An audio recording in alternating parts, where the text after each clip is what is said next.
Alright, I'm gonna try something new because this channel is whatever the hell is my current fixation anyway.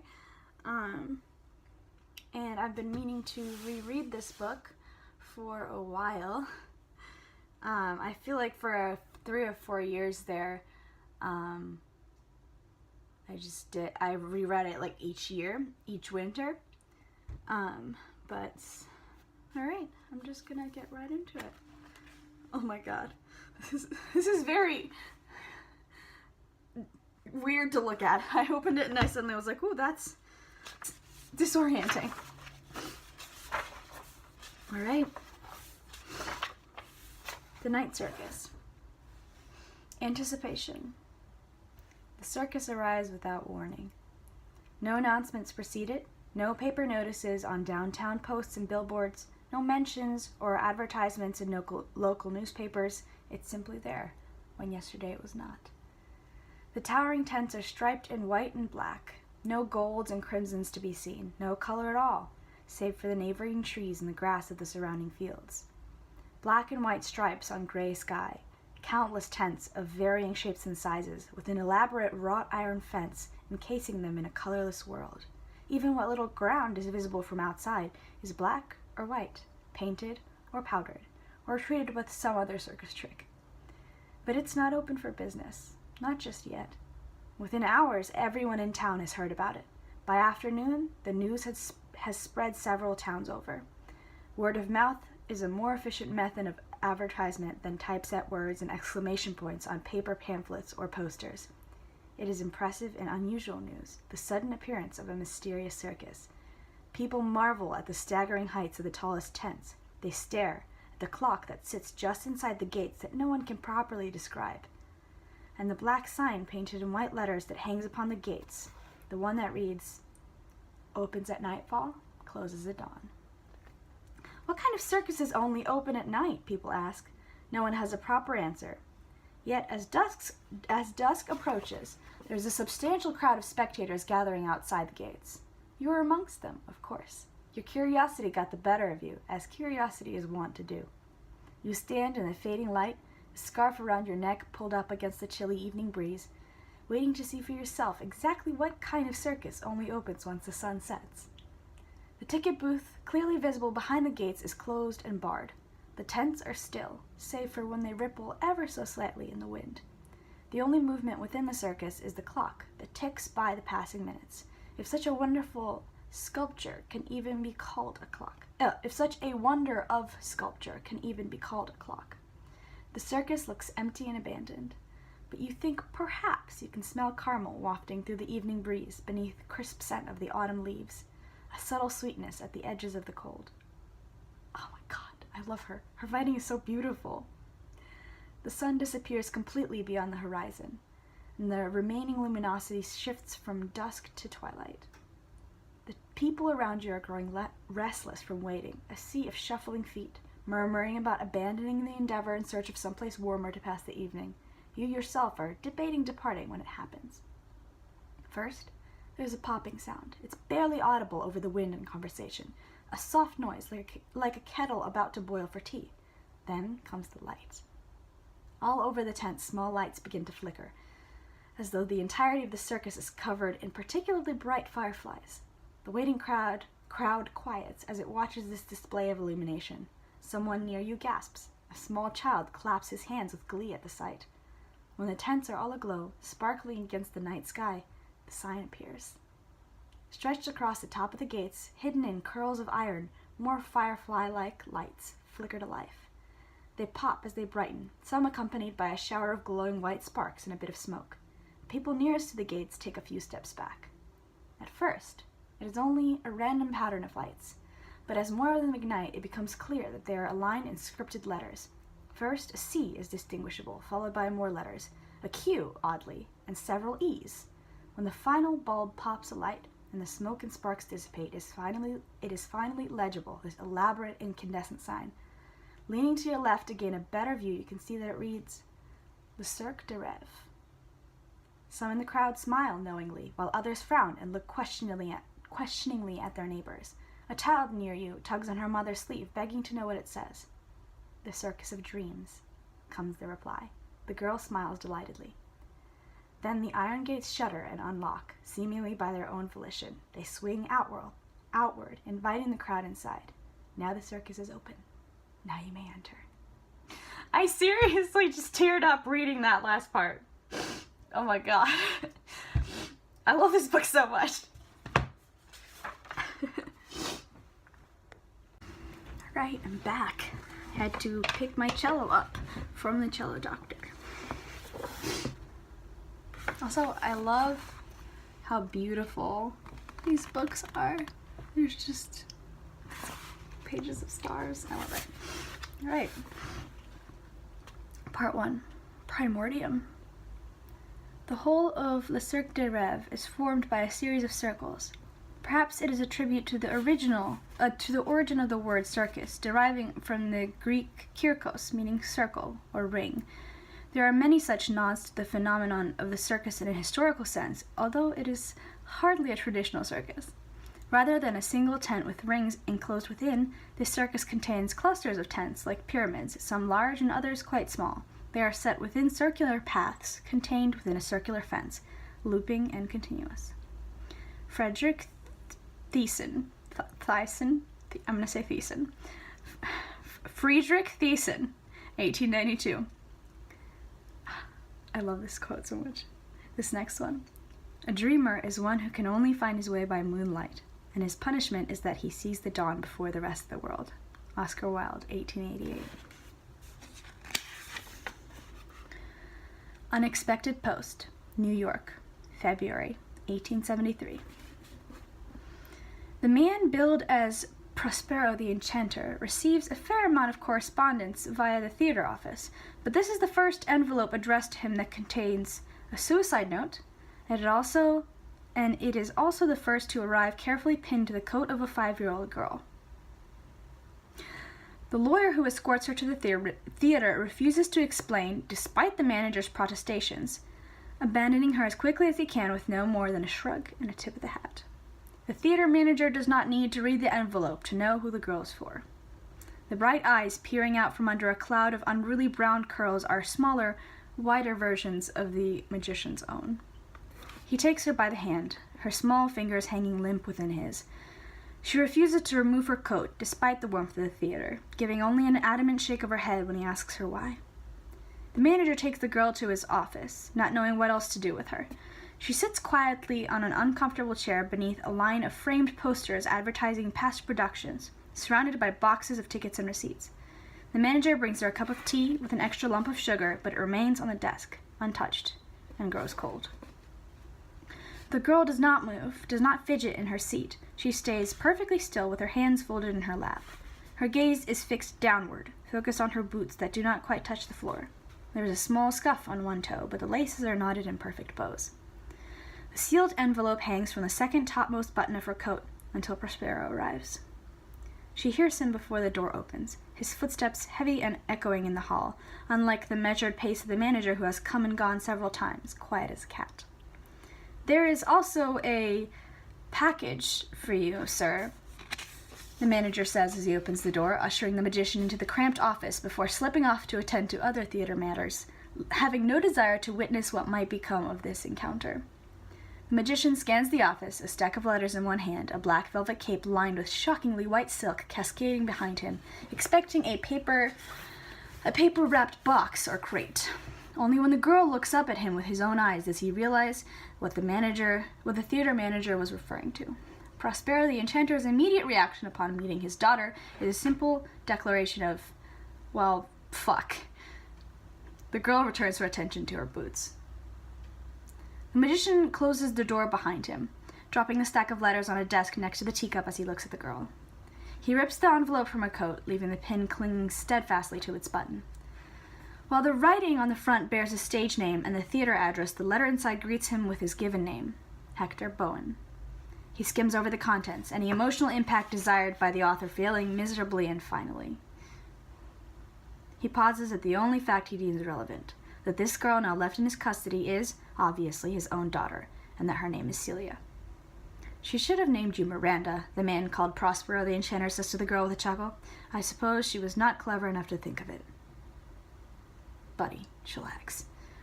The girl looks up at him again, dark eyes narrow beneath her curls. Exactly. The teacup on the desk begins to shake.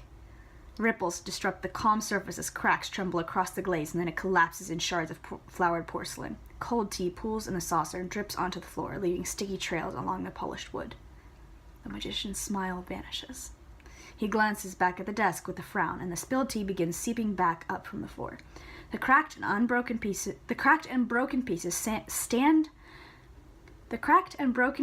stand and reform themselves around the liquid until the cup sits complete once more, soft swirls of steam rising into the air. The girl stares at the teacup, her eyes wide. Hector Bowen takes his daughter's face in his gloved hand, scrutinizing her expression for a moment before releasing her, his fingers leaving long red marks across her cheeks. Buddy. Asshole. Chill. You might be interesting, he says. The girl does not reply. He makes several attempts to rename her in the following weeks, but she refuses to respond to anything but Celia. No shit, dummy. I'm sorry. I forgot that he was this. Several months later, once he decides she is ready, the magician writes a letter of his own. He includes no address, but it reaches its destination across the ocean nonetheless. A Gentleman's Wager. London, October 1873. Tonight is the final performance of a very limited engagement. Prospero the Enchanter has not graced the London stage in some time, and the booking is for a single week of performances, with no matinees. Tickets, though exorbitantly priced, sold out quite quickly, and the theater is so packed many of the women keep their fans at hand to flutter against their décolletage, warding off the heavy heat that permeates the air despite the autumnal chill outside. At one point in the evening, each of those fans suddenly becomes a small bird, until flocks of them loop the theater to uproarious applause. When each bird returns, falling into neatly folded fans on their respective owners' laps, the applause only grows. Though some are too stunned to clap, turning fans of feathers and lace over in their hands in wonder, no longer at all concerned about the heat. The man in the gray suit sitting in the stage-left box does not applaud. Not for this, not for a single trick throughout the evening. He watches the man upon the stage with a steady, scrutinizing gaze that never wavers through the entire duration of the performance. Not once does he raise his gloved hands to clap. He does not even lift an eyebrow at feats that elicit applause or gasps, or the occasional shriek of surprise from the rest of the rapt audience.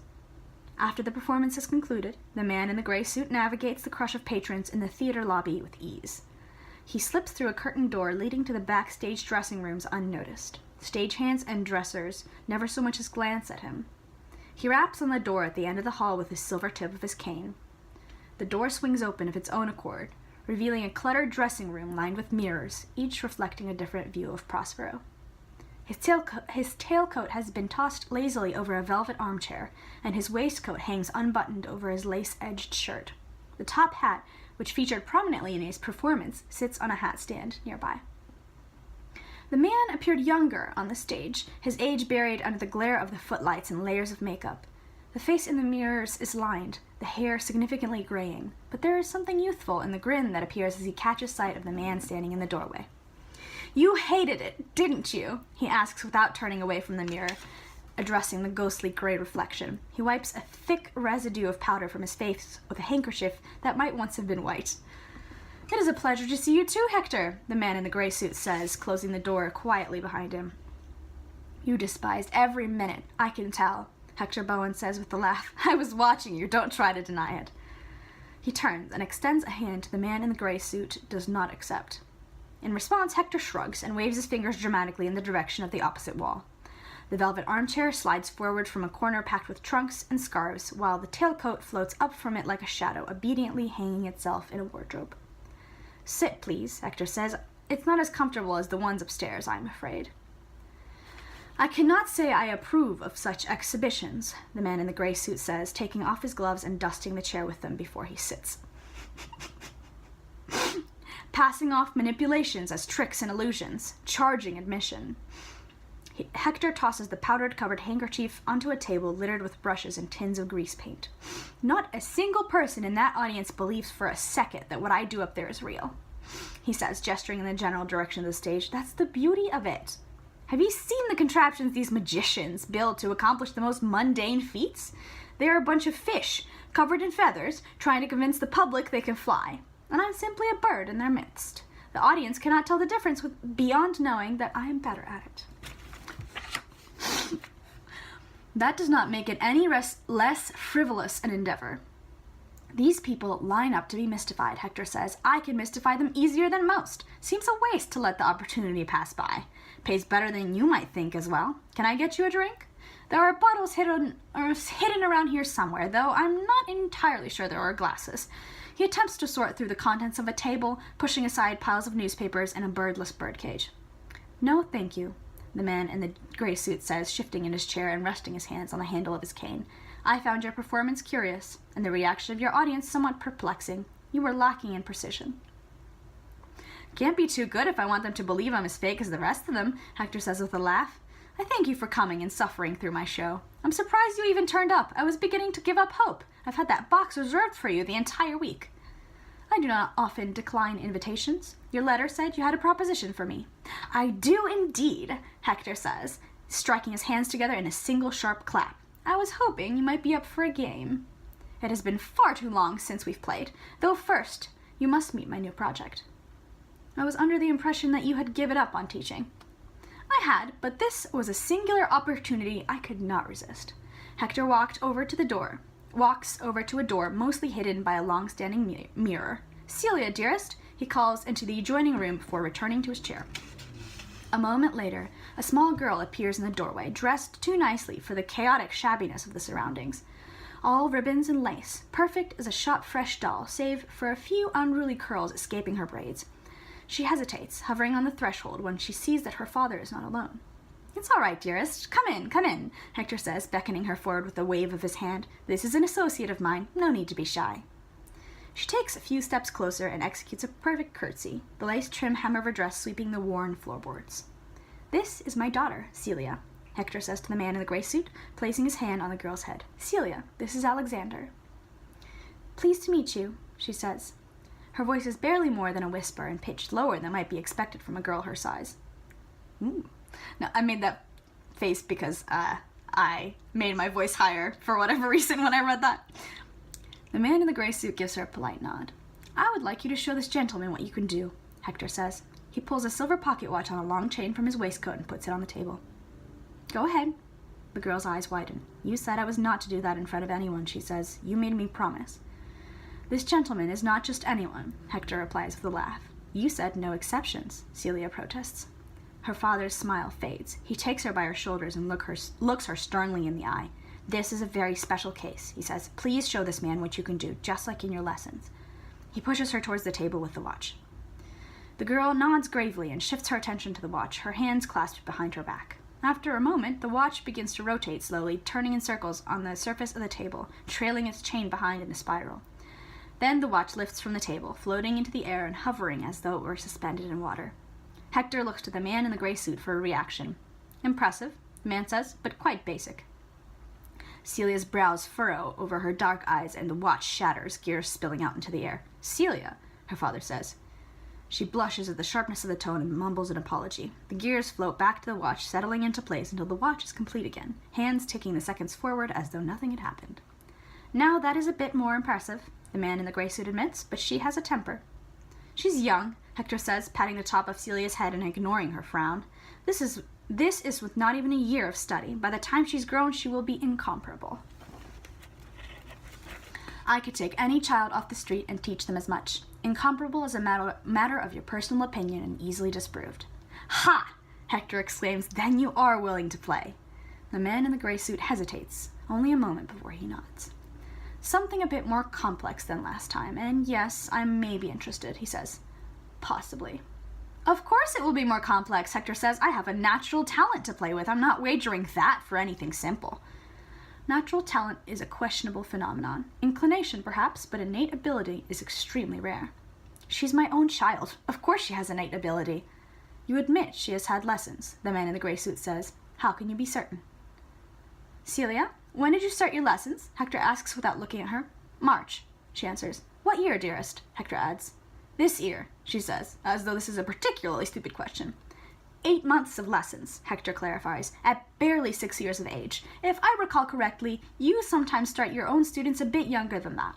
Celia is clearly more advanced than she would be if she did not have natural ability. She could levitate that watch on her first try. The man in the gray suit turns his attention to Celia. You broke that by accident, did you not? He asks, nodding at the watch sitting on the table. Celia frowns and gives him the tiniest of nods. She has a remarkable control for one so young, he remarks to Hector, but such a temper is always an unfortunate variable. It can lead to impulsive behavior. She'll either grow out of it or learn to control it. It's a minor issue. The man in the gray suit keeps his eyes on the girl, but addresses Hector when he speaks. To Celia's ears, the sounds no longer resolve into words, and she frowns as her father's responses take on the same muddled quality. You would wager your own child. She won't lose, Hector says. I suggest you find a student you can tolerate parting with, if you do not already have one to spare. I assume her mother has no opinion on the matter. You assume correctly. The man in the gray suit considers the girl for some time before he speaks, again, and still, she does not comprehend the words.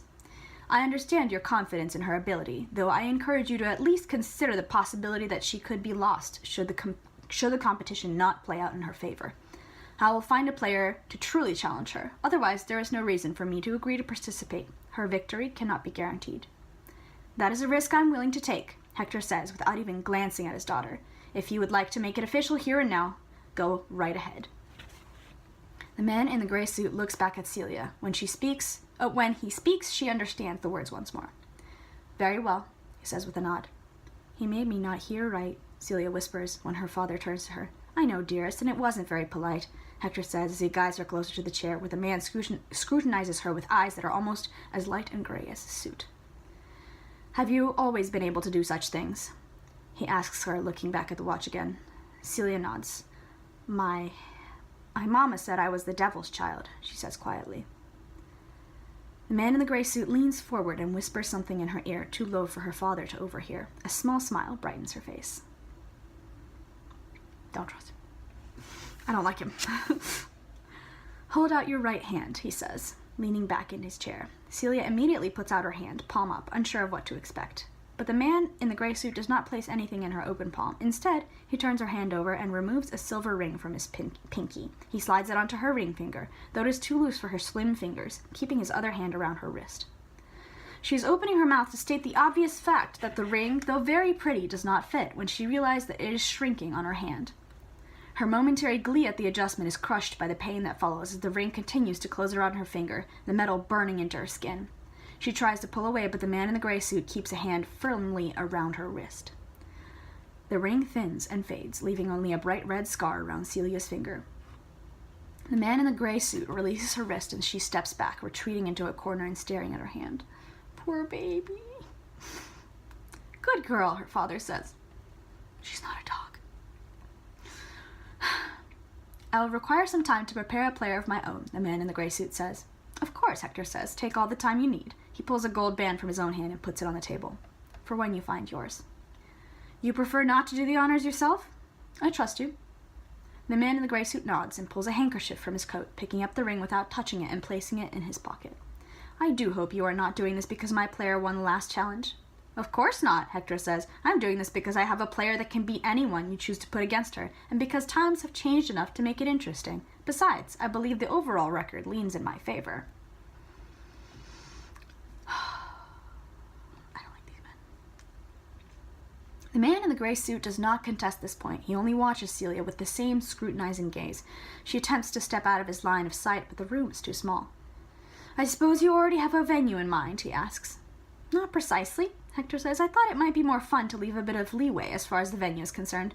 An element of surprise, if you will. I am acquainted with a theatrical producer here in London who should be game for staging the unusual. I shall drop a few hints when the time comes, and I'm certain he will come up with something appropriate. Better to have it on neutral ground, though I thought you might appreciate starting things on your side of the pond. This gentleman's name? I'm gonna mess this up. Lefebvre. Chandresh Christophe Lefebvre. They say he's the illegitimate son of an Indian prince or something like that. Mother was some tramp of a ballerina. I have his card somewhere in this mess. You'll like him. He's quite forward-thinking, wealthy, eccentric, a bit obsessive, somewhat unpredictable, but I suppose that is part and parcel of having an artistic temperament. The pile of papers on a nearby desk shifts and shuffles until a single business card finds its way to the surface and sails across the room. Hector catches it in his hand and reads it before handing it to the man in the gray suit. He throws wonderful parties. The man in the gray suit puts it in his pocket without so much as glancing at it. I have not heard of him, he says, and I am not fond of public settings for such matters. I will take it under consideration. Nonsense! The public setting is half the fun. It brings in so many restrictions, so many challenging parameters to work around. The man in the gray suit considers this for a moment before he nods. Do we have a disclosure clause? It would be fair, given my awareness of your choice of player. Let's have no clauses at all, beyond the basic rules of interference, and see what happens, Hector says. I want to push boundaries with this one. No time limits either. I'll even give you the first move. Very well. We have an arrangement. We have an agreement. I shall be in touch. The man in the gray suit stands, brushing invisible dust from his sleeve. It was a pleasure to meet you, Miss Celia. Celia bobs another perfect curtsy, all the while regarding him with wary eyes. The man in the gray suit tips his hat to Prospero and slips out the door, and then out of the theater, moving like a shadow onto the busy street. In his dressing room, Hector Bowen chuckles to himself while his daughter stands quietly in a corner looking at the scar on her hand. The pain fades as quickly as the ring itself, but the raw red mark remains. Hector takes the silver pocket watch from the table, comparing the time to the clock on the wall. He winds the watch slowly, regarding the hands intently as they swirl around the face. Celia, he says without looking up at her, why do we wind our watch? Because everything requires energy, she recites obediently, eyes still focused on her hand. We must put effort and energy into anything we wish to change. Very good. He shakes the watch gently and replaces it in his pocket. Why did you call that man Alexander? Celia asks. That's a silly question. It's not his name. Now, how might you know that? Hector asks his daughter, lifting her chin to face him and weighing the look in her dark eyes with his own. Celia stares back at him, unsure how to explain. She plays over in her mind the impression of the man in the gray suit with his pale eyes and harsh features, trying to figure out why the name does not fit on him properly. It's not a real name, she says, not one that he's carried with him always. It's one he wears like his hat, so he can take it off if he wants. Like Prospero is for you. You are even more clever than I could have hoped, Hector says, not bothering to refute or confirm her musings about his colleague's nomenclature. He takes his top hat from its stand and puts it on her head, where it slides down and obscures her questioning eyes in a cage of black silk.